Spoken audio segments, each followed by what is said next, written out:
దసరా శరన్నవరాత్రి ఉత్సవాలకు ఇంద్రకీలాద్రి ముస్తాబైంది. ఇవాల్టి నుంచి అక్టోబర్ 2 వరకు 11 రోజుల పాటు జరిగే ఈ ఉత్సవాల్లో అమ్మవారు 11 అలంకారాల్లో దర్శనం ఇవ్వనున్నారు.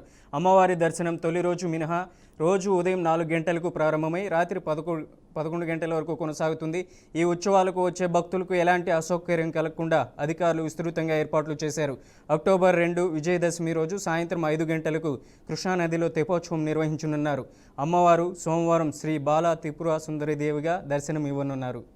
దసరా శరన్నవరాత్రి ఉత్సవాలకు ఇంద్రకీలాద్రి ముస్తాబైంది. ఇవాల్టి నుంచి అక్టోబర్ 2 వరకు 11 రోజుల పాటు జరిగే ఈ ఉత్సవాల్లో అమ్మవారు 11 అలంకారాల్లో దర్శనం ఇవ్వనున్నారు. అమ్మవారి దర్శనం తొలి రోజు మినహా రోజు ఉదయం 4 గంటలకు ప్రారంభమై రాత్రి 11 గంటల వరకు కొనసాగుతుంది. ఈ ఉత్సవాలకు వచ్చే భక్తులకు ఎలాంటి అసౌకర్యం కలగకుండా అధికారులు విస్తృతంగా ఏర్పాట్లు చేశారు. అక్టోబర్ 2 విజయదశమి రోజు సాయంత్రం 5 గంటలకు కృష్ణానదిలో తెప్పోత్సవం నిర్వహించనున్నారు. అమ్మవారు సోమవారం శ్రీ బాలా త్రిపుర సుందరి దేవిగా దర్శనం ఇవ్వనున్నారు. విజయవాడ దసరా శరన్నవరాత్రి ఉత్సవాలకు సంబంధించి మరింత సమాచారాన్ని అందించడానికి మా ప్రతినిధి నాగకిషోర్ ఫోన్ లైన్లో ఉన్నారు. నాగకిషోర్, అప్డేట్స్ ఏంటి? Thank you.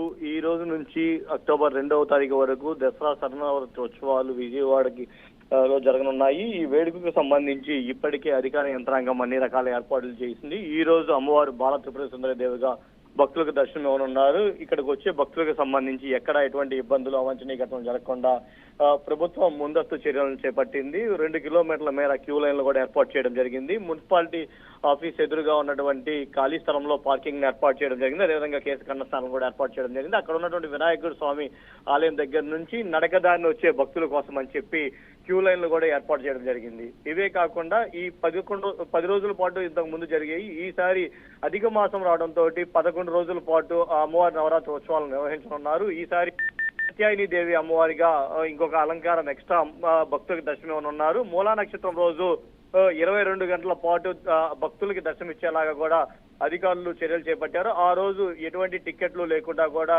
ఫ్రీగా వచ్చేందుకు కూడా భక్తులకి అవకాశం కల్పిస్తున్నారు. దీంతో పాటు వాటర్ సదుపాయాలు, అదేవిధంగా మజ్జిగ సదుపాయాలను కూడా ఏర్పాటు చేయడం జరిగింది. ఇంకో పక్క ఆహ్లాదకరంగా ఉండడం కోసం అని చెప్పి ఇక్కడికి వచ్చే భక్తులకి విజయవాడ ఉత్సవం కూడా ఏర్పాటు చేసేసి అన్ని రకాల చర్యలను ఇక్కడ ప్రభుత్వం తీసుకొని వచ్చే భక్తులకి అటు ఆధ్యాత్మిక శోభ, ఇటు పక్క ఆనంద శోభ రెండు కల్పించే విధంగా కూడా ప్రభుత్వం చర్యలు చేపట్టడం జరిగింది. గతంలో జరిగినటువంటి సంఘటనలు దృష్టిలో పెట్టుకొని ఈసారి ఎటువంటి ఇబ్బందులు కూడా జరగకుండా అటు పోలీస్ యంత్రాంగంతో, ఇటు రెవెన్యూ యంత్రాంగంతో కోఆర్డినేట్ చేసుకుంటా ఏదైతే శరన్నవరాత్రి ఉత్సవాలు ఉన్నాయో ఈ ఉత్సవాలని ఘనంగా ముగించాలని చెప్పి అయితే ప్రభుత్వం ముందుకు వెళ్తుంది. అందులో భాగంగా ఈ రోజు అయితే మొదటి అలంకార ఉత్సవం బాల త్రిపుర సుందరి దేవిగా భక్తులకి అమ్మవారి దర్శనం ఇస్తున్నారు. మనోజ్, 18 లక్షల మంది భక్తులు వస్తారని అంచనా ఉంది. ప్రభుత్వ యంత్రాంగం కానీ భక్తుల సౌకర్యాలను దృష్టిలో ఉంచుకొని ఎటువంటి ఏర్పాట్లు ఈ 9 రోజుల పాటు చేయనుంది?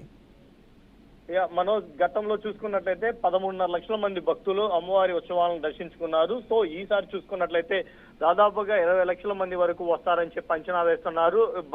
ఏదైతే అమ్మవారికి మూలా నక్షత్రం రోజు సరస్వతీదేవి అలంకారం ఉంటుందో ఆ రోజు, అదే విధంగా విజయదశమి రోజు రాజరాజేశ్వరీదేవి అలంకారంలో భక్తులు ఎక్కువ మంది అమ్మవారిని దర్శించుకోవడానికి అవకాశం ఉంటది. కాబట్టి ఆ 2 రోజుల పాటు కూడా 500 రూపాయల టికెట్లు కావచ్చు, 300 రూపాయల టికెట్లు కావచ్చు, 100 రూపాయల టికెట్లు కావచ్చు, ఎటువంటి టికెట్లు రుసుములు కూడా లేకుండా ఉచిత దర్శనాన్ని అయితే అధికారులు సిద్ధం చేస్తున్నారు.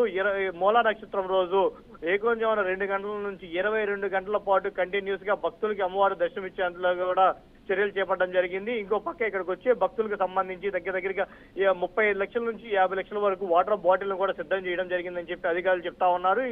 దీంతో పాటు మజ్జిగ ప్యాకెట్లు కూడా సిద్ధం చేశాము. ఎక్కడికక్కడ క్యూ లైన్ల వద్ద ఏదైనా ఇబ్బంది పరిస్థితులు తలెత్తినట్లయితే ఆరోగ్య శాఖతోటి సమన్వయం చేసుకుంటా కొన్ని ఆరోగ్య కేంద్రాలను కూడా ఏర్పాటు చేశామని చెప్పి అధికారులు చెప్తా ఉన్నారు. దీంతో పాటు భక్తులకి ఏదైతే వస్తున్నారో వాళ్ళకి సంబంధించి కొంత ట్రాన్స్పోర్టేషన్ సంబంధించి కూడా నడవలేని వృద్ధులకి వాళ్ళకి ఉచిత బస్సును కూడా ఏర్పాటు చేశారు. ఇంకో పక్క వచ్చే విఐపీలు ఎవరైతే ఉన్నారో విఐపీలకి ఉదయం 7 గంటల నుంచి 9 గంటల దాకా, సాయంత్రం 3 గంటల నుంచి 5 గంటల దాకా పొన్నమి ఘాట్ వద్ద స్పెషల్ గా వాళ్ళ కోసమని కొన్ని వెహికల్స్ ని ఏర్పాటు చేశారు. అక్కడి నుంచే విఐపీలు వచ్చే విధంగా కూడా చర్యలు చేపట్టారు. విఐపీలు ఎవరైతే ఉన్నారో వాళ్ళందరినీ కూడా ఆ టైంలోనే దర్శనం చేసుకోవాలని, మిగతా టైంలో అందరికీ కూడా ఎవరైతే భక్తులు విఐపీ కాని భక్తులు వస్తారో వాళ్ళందరికీ కూడా దర్శనం కల్పించాలని చెప్పి అధికారులు గట్టిగా నిర్ణయించుకున్నారు. అందులో భాగంగా 7 గంటల నుంచి 9 గంటల దాకా మాత్రమే రావాలని చెప్పి కూడా సూచించడం జరిగింది. Manoj, right, thank you Nagakishore.